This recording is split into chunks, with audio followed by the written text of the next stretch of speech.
Hello people, welcome to Vocab Wizard. This is Mohit Tiwari sir.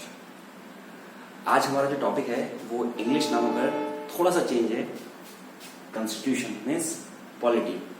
तो आज हम लोग पॉलिटी के बारे में थोड़ी सी बात करेंगे और कुछ यहाँ से जो इंपॉर्टेंट क्वेश्चंस बन सकते हैं उनके बारे में थोड़ा सा समझेंगे और कुछ क्वेश्चंस को नोट डाउन करेंगे। ओके, तो सबसे पहले बात करते हैं बिना टाइम वेस्ट किए हुए कॉन्स्टिट्यूशन के बारे में। ठीक है, कॉन्स्टिट्यूशन का मतलब क्या होता है सर? संविधान। हर देश का एक संविधान है, उसी तरह इंडिया का भी संविधान है। इंडिया के संविधान की सबसे खास बात यह है सर कि इंडिया का जो कॉन्स्टिट्यूशन है उसे हम लोगों ने बोरो किया हुआ है। बोरो मतलब दूसरे देशों का जो अच्छा लगा। जैसे आप कहीं बाहर निकले, आपको जो चीज अच्छी लगी किसी व्यक्ति की, आपने उसको अडॉप्ट कर लिया, उसकी पर्सनालिटी में जो अच्छी लगी वो अडॉप्ट कर लिया। इसी तरह जब कॉन्स्टिट्यूशन संविधान बन रहा था तो हम लोगों ने जितनी अच्छी चीजें थी बाकी देशों की वो हमने अडॉप्ट कर ली और हमने अपना संविधान बना लिया। इसीलिए कॉन्स्टिट्यूशन को, इंडियन कॉन्स्टिट्यूशन को कहा जाता है कि ये एक बैग है, ठीक है ना, एक पोटली है जिसमें हम लोगों ने बहुत सारे लोगों का नियम रखे हुए हैं। तो कॉन्स्टिट्यूशन का मतलब ही सर होता है क्या? कहीं ना कहीं लॉ से रिलेटेड होता है। अब जब लॉ है तो वहां पर सर क्या होंगे? रूल्स होंगे, वहां पर रूल्स होंगे। और जब रूल्स होंगे तो उन्हीं रूल्स को हमने एक नाम दे दिया, उसे हम लोग क्या कहते हैं सर? आर्टिकल्स कहते हैं। ठीक है, अब हम बात करेंगे कि इंडिया का कॉन्स्टिट्यूशन किस फॉर्म में है, रिटन फॉर्म में है या ऐसे है। सर इंडिया का जो कॉन्स्टिट्यूशन है वो रिटन फॉर्म में है। अगर मैं बात करूं इंडियन कॉन्स्टिट्यूशन की तो ये सर रिटन फॉर्म में है। किस फॉर्म में है? रिटन फॉर्म, लिखित संविधान है भारत का। पहला क्वेश्चन यहां से जो बनता है सर कि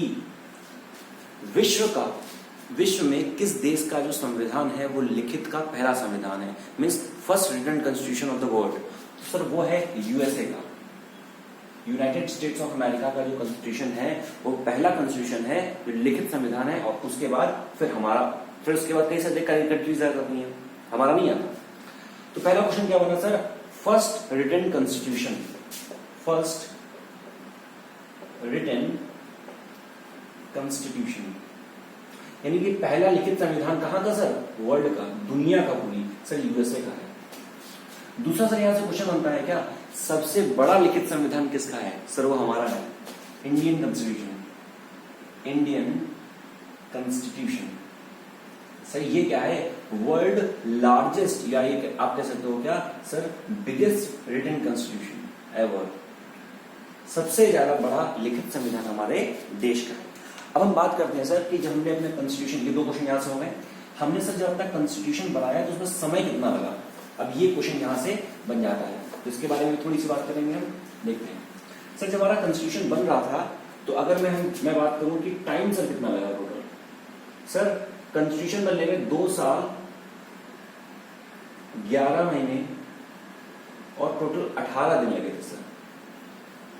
ये हमारा कॉन्स्टिट्यूशन का बनने का टाइम था। अब हम बात करते हैं तो यहां से पहला क्वेश्चन ये बन गया कि कॉन्स्टिट्यूशन कितने टाइम में तैयार हुआ? तो सर 2 साल 11 महीने और 18 दिन में कॉन्स्टिट्यूशन हमारा तैयार होगा। उसके बाद बात करते हैं क्या कि कॉन्स्टिट्यूशन तो ये बन गया, कॉन्स्टिट्यूशन किस डेट में बन के तैयार हुआ?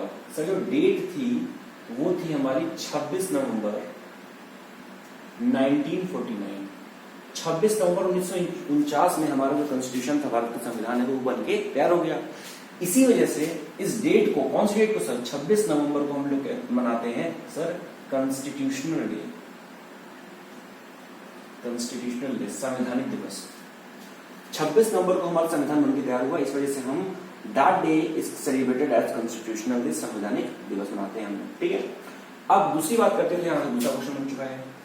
फिर हम बात करते हैं 26 नवंबर से हम और आगे की डेट में आएंगे तो सर नवंबर आया, ठीक है, 26 नवंबर, फिर आपको दिसंबर आया, फिर जनवरी आ गया।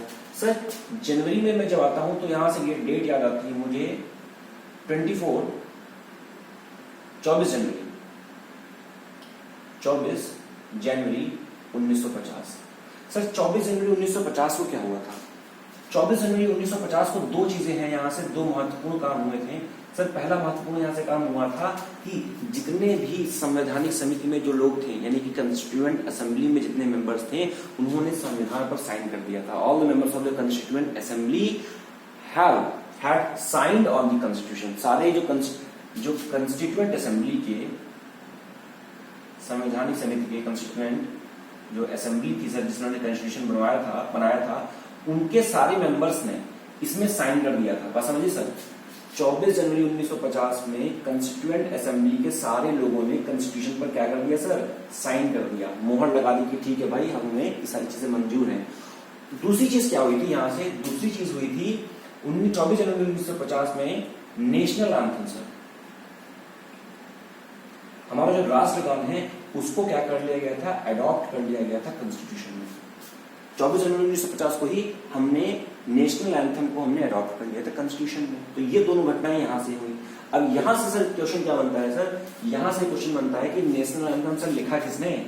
सर बड़ा इंपॉर्टेंट क्वेश्चन है सर, नेशनल एंथम की अगर मैं बात करूं तो मैं यहां पे लिखता हूं कि जो नेशनल एंथम है हमारा सर, बड़ी हिस्ट्री, बहुत sir history is a very interesting subject. अगर आप एक सीक्वेंस से पढ़ रहे हैं, लॉजिक से पढ़ रहे हैं, मजा आ जाएगा। नेशनल एंथम सर 11 दिसंबर 1911 को रविन्द्रनाथ टैगोर क्या किया सर इन्होंने, सर इन्होंने कंपोज किया। क्या किया सर, इन्होंने कंपोज किया हमारे नेशनल एंथम को। ध्यान दीजिएगा सर, 24 जनवरी 1950 में कॉन्स्टिट्यूशन असेंबली के सारे लोगों ने, संवैधानिक समिति के सारे लोगों ने संविधान पर साइन कर दिया। और क्या घटना हुई, नेशनल एंथम को हमने अडॉप्ट कर लिया अपने संविधान में। ठीक, उसके बाद मैं बात करता हूं,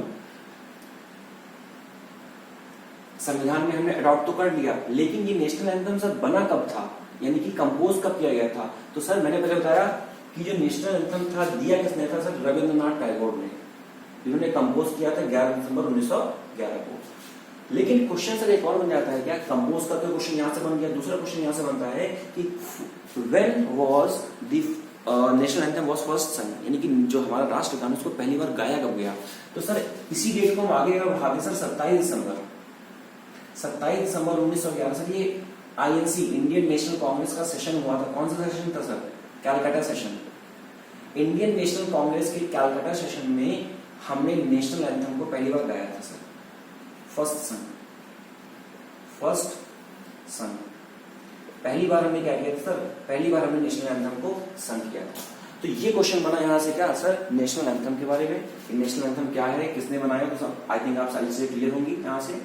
सर यहां से एक व्यक्ति का नाम है रविन्द्रनाथ टैगोर, इनके बड़े भाई का नाम सत्येंद्रनाथ टैगोर। सर बड़ा इंटरेस्टिंग कॉन्सेप्ट है, यहाँ से थोड़ा सा हम लोग समझेंगे, फिर हम लोग आर्टिकल्स की शुरुआत करेंगे। अगर मैं बात करूं सर रविन्द्रनाथ टैगोर की, तो इन्होंने काम क्या किया, थोड़ी सी बारे में उसकी बात करेंगे हम। जैसे मैं बात करता हूं रविन्द्रनाथ टैगोर, सर रविन्द्रनाथ टैगोर राजा आदमी सर, इन्होंने क्या किया, महात्मा गांधी को देखा, ठीक है, तो इन्होंने क्या किया सर, ध्यान समझिएगा सर, गांधी को महात्मा की उपाधि सर किसने दी, ध्यान से समझिएगा सर, गांधी को महात्मा की उपाधि किसने दी सर, रविन्द्रनाथ टैगोर ने। गांधी को महात्मा की उपाधि किसने दी, रविन्द्रनाथ टैगोर ने। और टैगोर ने ही सुभाष चंद्र बोस को देखा। किसको देखा सर, बोस को देखा, सुभाष चंद्र बोस को। जैसे ही बोस को देखा, भाई बोस नेता आदमी एकदम, ठीक है ना, 1947 इन्होंने आईएनए, ठीक है, का निर्माण किया। तो जब बोस को देखा तो कहें भैया आप तो नेता आदमी हो, बात समझिएगा, बोस को टैगोर जी ने देखा तो कहें आप तो नेता आदमी हो। सर नेता की उपाधि दे दी इनको, नेताजी। ध्यान दीजिएगा, टैगोर ने गांधी जी को महात्मा की उपाधि दी, टैगोर ने बोस को नेता की उपाधि दी, और बोस ने गांधी को फादर ऑफ नेशन सर कहा। बोस ने गांधी को सर क्या कहा, फादर ऑफ नेशन कह दिया सर। समझ गए होंगे आप अच्छे से, शायद बहुत अच्छे समझ गए होंगे। टैगोर ने गांधी जी को महात्मा की उपाधि दी, टैगोर ने ही बोस यानी सुभाष चंद्र बोस को नेताजी की उपाधि दी, और सुभाष चंद्र बोस ने गांधी जी को क्या कह दिया, फादर ऑफ नेशन। सर ये क्वेश्चन पूछ लेते हैं कि गांधी जी को महात्मा की उपाधि किसने दी, सर टैगोर ने दी। बोस को नेताजी की उपाधि किसने दी, सर टैगोर ने दी। Father of nation Gandhi ji को किसने कहा, बोस ने कहा। एक और क्वेश्चन पूछ लेते सर कि सरदार वल्लभ भाई पटेल, ठीक है ना, तो जो सरदार वल्लभ भाई पटेल है सर, उनको सरदार की उपाधि किसने दी, सर सरदार वल्लभ भाई पटेल को सरदार की उपाधि बारदोली की गर्ल्स ने दी थी सर। बारदोली, मैं नाम लिख के दे रहा हूं, बारडोली सर, ये जगह है ये गुजरात में। वहां आंदोलन हो रहा था तो उन्होंने बड़ा अच्छा काम किया था। और मैं बताऊंगा अभी, अगर आपको ये सीरीज पसंद आती है just do let me know, मुझे बताइएगा, मैं आगे बिल्कुल कंटिन्यू करूंगा और बहुत अच्छी इंटरेस्टिंग बातें बताऊंगा आपको हिस्ट्री के बारे में सर, मजा आ जाएगा सर। सरदार वल्लभ भाई पटेल को सरदार की उपाधि बारदोली गर्ल्स ने दी, जो कि बारदोली जगह का नाम है, जो कि गुजरात में है, वहां प्रोटेस्ट हो रहा था। लेकिन अगर क्वेश्चन में बारदोली गर्ल्स यानी कि बारदोली की लड़कियों का जिक्र ना हो तो आप ऑप्शन में टिक करेंगे सर महात्मा गांधी की। सरदार की उपाधि इनको किसने दी? महात्मा गांधी ने। उसके बाद एक और क्वेश्चन बनता है सर सरदार से कि सरदार को क्या कहते हैं सर? सरदार वल्लभ भाई पटेल को बिस्मार्क ऑफ इंडिया कहते हैं सर। क्यों कहते हैं? बड़ा अच्छा लॉजिक है सर, मैं बताना चाहूंगा आपको। सर सरदार वल्लभ भाई पटेल को बिस्मार्क ऑफ इंडिया इसलिए कहते हैं क्योंकि सरदार वल्लभ भाई पटेल ने इंडिया का यूनिफिकेशन किया था 1947 में। इंडिया का यूनिफिकेशन किया था सर। ये क्या होता है? इंडिया 1947 सर, 1947 की डेट पे इंडिया के जो राष्ट्र थे वहां पे एक प्रोजेक्ट रखा गया था कि लॉ ऑफ एक्सेशन को आपको साइन करना है। जो भी चाहे स्वतंत्र भारत में शामिल हो सकता है और जो ना चाहे वो स्वतंत्र भारत से अलग जा सकता है। लेकिन हाँ, कंडीशन क्या थी सर कि उसको अपना संविधान बनाना पड़ेगा, ठीक है, तभी वो अलग रह सकता है। जेएन के बाद में शामिल हुआ था, उसके बारे में आपको बताएंगे। तो उस कंडीशन में क्या हुआ सर कि राष्ट्र धर्म के नाम पर ना बटे, ठीक है ना। तो उसके लिए सरदार वल्लभ भाई पटेल ने क्या किया? इंडिया का यूनिफिकेशन किया, इंडिया का यूनिफिकेशन किया, एकीकरण किया। इसी वजह से इनको बिस्मार्क ऑफ इंडिया कहते हैं। अब बिस्मार्क क्यों कहते हैं सर? जर्मनी जो जगह है उस जर्मनी में भी यही दिक्कत बनी थी और जर्मनी का यूनिफिकेशन किया था बिस्मार्क ने, ठीक है। इसी वजह से सरदार को भी क्या कहते हैं? बिस्मार्क ऑफ इंडिया, क्योंकि जर्मनी का यूनिफिकेशन किसने किया? बिस्मार्क ने। और इंडिया का यूनिफिकेशन किसने किया? सरदार ने। इसी वजह से सरदार को क्या कहते हैं सर? बिस्मार्क ऑफ इंडिया कहते हैं। आई होप आपको बहुत अच्छे से चीज समझ में आई होगी। अब हम अपने आर्टिकल्स पे मूव करते हैं।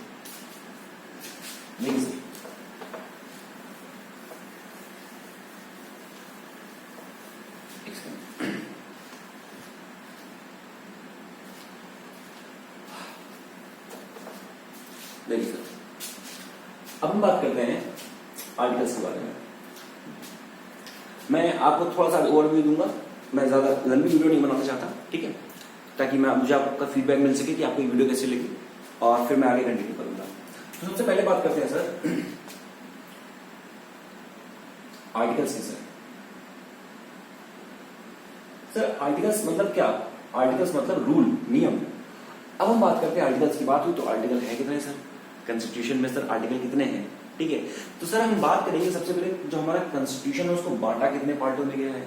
सर जब हमारा कॉन्स्टिट्यूशन बना था तो उस टाइम पे हमारे पास 395 आर्टिकल्स थे, इतने अनुच्छेद थे। आर्टिकल मतलब अनुच्छेद। 395 आर्टिकल्स थे उसमें, और कितने में थे सर? 22 पार्ट में थे। और हमारे शेड्यूल्स कितने थे सर? 8 शेड्यूल्स थे।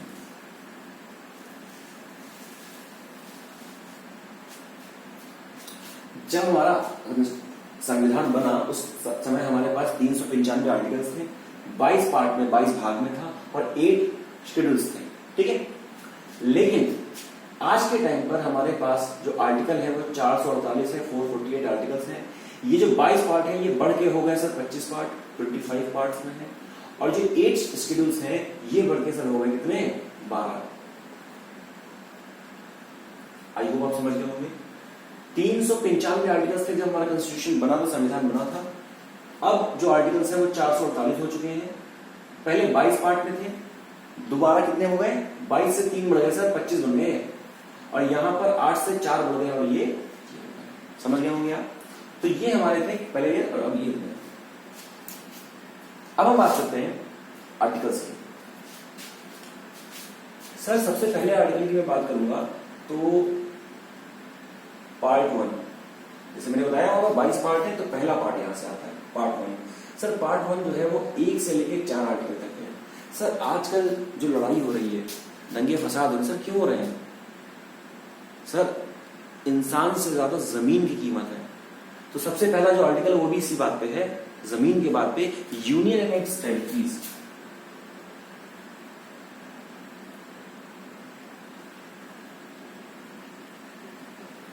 बात समझिए sir, union and it's territories, union मतलब यूनियन और उसकी टेरिटरीज, ठीक है, यानी कि जगह की बात हो रही है, मेन चीज लैंड की बात हो रही है। ओके, सो लैंड की बात हो रही है तो पहला आर्टिकल 1 से 4 था, पार्ट ए में ये आ गया। पार्ट अगर हम बी की बात करें तो जब हमने जमीन की बात कर ली तो इंसानों की बात करेंगे, भाई जमीन ज्यादा इंपॉर्टेंट है इसलिए आर्टिकल पहले दिया गया है। तो उसके बाद आता है सर 5 से 11, 5 to 11 ये जो है सर सिटीजनशिप के लिए, नागरिकता के लिए है। आप अभी देख ही रहे हैं नागरिकता एनसीआर, ठीक है ना, एनआरसी सब ये सब चल रहा है सब सिस्टम, ठीक है ना, तो ये सिटीजनशिप के लिए। Sir part 3 most important sir, double D बहुत important sir, part 3। Sir part 3 आएगा सर 12 से 35। इस पार्ट को हम लोग कहते हैं sir fundamental right. Sir fundamental right, sir fundamental right का मतलब होता है जो हमारे मूल अधिकार है, जो हमारे मूल अधिकार, अभी मैं इसके बारे में बात करूंगा, जो हमारे मूल अधिकार है। फंडामेंटल राइट जो हमारे हैं वो आर्टिकल 22 से लेकर 35 तक आता है। अब मैं बात करूंगा जो फंडामेंटल राइट है वो हमने लिए कहां से। मैंने बताया सर अभी कि हमने, हमारा जो कॉन्स्टिट्यूशन है इट्स लाइक अ बैग, और उस बैग में हमने तरह तरह की चीजें रखी हुई हैं, जगह जगह डिफरेंट प्लेसेस से उठा के जो भी हमें सुटेबल लगी, जो भी हमें अच्छी लगी, तो इसको भी कहीं से उठाया है, प्रीएम्बल कहीं से उठाया है, सब बताएंगे sir. Sir fundamental right, sir fundamental right बड़ा इंपॉर्टेंट है सर, ठीक है, और हमने ये लिया हुआ सर यूएसए से लिया हुआ है। कुछ चीजें हैं जो हमने यूएसए से ली हुई है। भाई यूएसए आज के टाइम पे यूएसए से पार, बहुत बड़ी पार है, बहुत बड़ी महाशक्ति है सर वो। तो हमने अपनी कॉन्स्टिट्यूशन की जो मेन चीजें वो यूएसए से ली है। सर हमने फंडामेंटल राइट यूएसए से ले लिया सर हमने प्रीएम्बल यूएसए से ले लिया सर, हमने इम्पीचमेंट यूएसए से ले लिया, ठीक है ना, function of vice president USA से ले लिया। बहुत तरह की जो हमारा सिस्टम है उसमें जज बड़ा इंपॉर्टेंट है, ठीक है ना, जुडिशरी न्यायपालिका, सर न्यायपालिका वहां से ली है, मेन चीजें वहां से ली। सर रटना कुछ नहीं है, चाहे मैं इंग्लिश पढ़ाऊं या कोई भी सब्जेक्ट पढ़ाऊं, सर रटना बिल्कुल नहीं है सर। बस आपको क्या करना है, चीजों को दिमाग खोल के बैठना है सर, दिमाग खोल के बैठना, चीजें अपने आप, कंसोलिडेशन अपने आप होगा सर। फिर मैं बात करता हूँ फंडामेंटल राइट, तो ये हमने लिए कहां से है सर, ये हमने लिए हैं यूएसए से लिए हैं सर, फंडामेंटल राइट यूएसए से लिए हैं। अब यहाँ से क्वेश्चन क्या बनता है, पहले क्वेश्चन पूछ लेगा कि फंडामेंटल राइट लिए कहां से है, तो हमको पता है सर फंडामेंटल राइट यूएसए से लिए हैं। किस पार्ट में है सर, पार्ट 3 में है, ठीक है। तो ये यहाँ से चीजें 2-3 कॉमन पूछ लेता है। फिर बात करते हैं आगे पार्ट 3 हो गया सर, तो पार्ट 4 की बात करते हैं सर। पार्ट 4 सर, पार्ट 4 अभी मैं इस वीडियो के लास्ट में आपको फंडामेंटल राइट, डीपीएसपी यानी कि directive principle states and policy, राज्य के नीति निर्देशक तत्व, और फंडामेंटल ड्यूटीज, ठीक है ना, आपके जो कर्तव्य हैं, उन तीनों के बीच का छोटा सा डिफरेंस बताऊंगा, बच्चों लोगों को नहीं पता होता तो इसलिए मैं उसको क्लियर करूंगा। सर पार्ट 4 जो है सर, ये आएगा सर आपका 35 तक, ये हो गया सर, ये आएगा 36 से 51 तक, 36 to 51 पार्ट 4। सर पार्ट 4 को कहते हैं सर डीपीएसपी। डीपीएसपी सर क्या, directive principle of state and policy, राज्य के नीति निर्देशक तत्व। तो आर्टिकल इसका क्या होगा सर, 36 से 51 तक है, ठीक है। उसके बाद हमने ये कहां से लिया, जैसे फंडामेंटल राइट हमने यूएसए से लिया, अब डीपीएसपी कहां से लिया सर, डीपीएसपी हमने लिया आयरलैंड से लिया सर। कहां से लिया सर इसको, आयरलैंड से लिया, ठीक है। तो पार्ट 4 ये हो गया, 36 से 51 हो गया डीपीएसपी, और ये हमने कहां से लिया, आयरलैंड से लिया। अब बात करते हैं सर पार्ट 5। पार्ट 5 क्या है सर, पार्ट 5 जो है ये हमारा है, ये डीपीएसपी हो गया।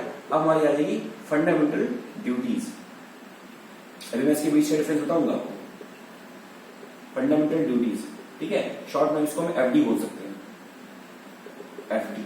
अब सर फंडामेंटल ड्यूटीज कहां से ली है सर, ये बताइए अच्छा कि फंडामेंटल ड्यूटी सर, एफडी कब कराते हो सर आप, एफडी कब कराते हो, फिक्स्ड डिपॉजिट। सर एफडी तब कराते हो जब आपके पास पैसे आते हैं सर, क्या आते हैं सर, पैसे, और पैसे मतलब रुपए। तो sir R for rupee, R for Russia sir, R for rupee और R for Russia. Fundamental duty sir ली हमने कहां से सर, रशिया से ली है। अब जैसे मैंने बताया क्या, ये पार्ट 5 में है, ये पार्ट 4 में है, इसका आर्टिकल ये सर, इसका आर्टिकल क्या है सर, 51 है सर। आपने एफडी तो करा ली सर बैंक में जाके, लेकिन एफडी कराई कितने की सर, 51 रुपए की एफडी कराई आपने सर, ठीक है। फंडामेंटल ड्यूटीज जो है वो हमारी 51A में आ गई। अब मैं थोड़ा सा इसको इलेबोरेट करूंगा, फिर नेक्स्ट वीडियो में मैं फंडामेंटल राइट से शुरू करूंगा, कुछ चीजों पे जो बेसिक चीजें हैं वो बताऊंगा, जिन चीजों को नहीं पता होता वो उसको मैं क्लियर करूंगा। तो सर फंडामेंटल ड्यूटीज, देखिए 3 चीजों में बात करूंगा, फंडामेंटल राइट के बारे में, डीपीएसपी के बारे में और फंडामेंटल ड्यूटीज के बारे में। लोगों को नहीं पता होता what is the difference between the FR, DPSP and FD. देखिए फंडामेंटल राइट्स, ये राइट्स का मतलब क्या होता है सर? अधिकार, ये आपको मिले हुए हैं अधिकार। जैसे घर में मान लीजिए आपको अधिकार है कि आप कहीं घूमने जा सकते हैं, लॉकडाउन में आपके अधिकार छिन गए थे, उसके बारे में बात करेंगे सर, इमरजेंसी में क्या होता है सब बात करेंगे। तो फंडामेंटल राइट जो है ये हमारा अधिकार है। कहने का मतलब क्या है, सरकार ने आपको कुछ अधिकार दिए हुए हैं और जो अधिकार दिए हुए हैं वो आपका फंडामेंटल राइट है। बोलने का अधिकार हो गया, आप समझिएगा, एजुकेशन का अधिकार हो गया, बहुत सारे अधिकार हैं, ठीक है ना, पूजा करने का अधिकार हो गया। ये वो चीजें हैं जो आपको दी गई हैं, ध्यान समझिएगा सर। फंडामेंटल राइट का मतलब ये वो चीजें हैं जो आपको दी गई हैं आप स्वतंत्र को करने के लिए। दूसरी बात करते हैं तो ये आपके लिए है, ये किसके लिए है? ये हम लोगों के लिए है। दूसरी मैं बात करता हूं डीपीएसपी। डीपीएसपी मतलब directive principle of state and policy, राज्य के नीति निर्देशक तत्व। ये वो चीजें हैं जो राज्य करेगा, बात समझिए। फंडामेंटल जो राइट है ये आपको दिए गए हैं, आपकी स्वतंत्रता है। डीपीएसपी का मतलब क्या है?